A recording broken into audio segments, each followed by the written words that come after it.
Okay, this is my Nclex horror story. I had the choice to take my Nclex at a major city or a small town. To me, a small town makes sense because you don't have to worry about traffic and you don't have to worry about parking.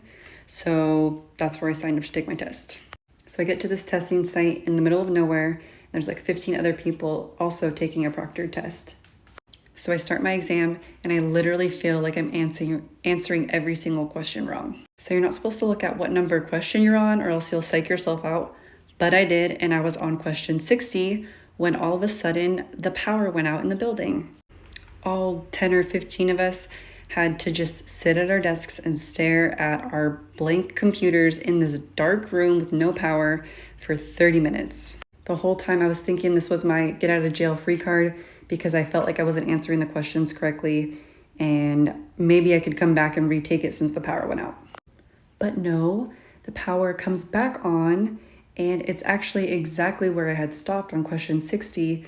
So now I'm freaked out and I'm just clicking through the questions as quickly as possible before the power probably goes out again.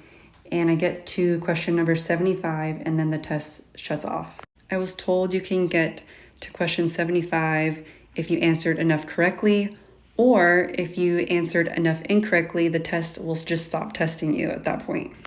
I went home, cried, thought I failed. But I eventually learned that I passed the Nclex, thankfully. My advice is to not take your Nclex at a place that looks somewhat shady and do some research on the place that you're going to take it because that's going to depend on like your comfort level while you're there and if the power goes out.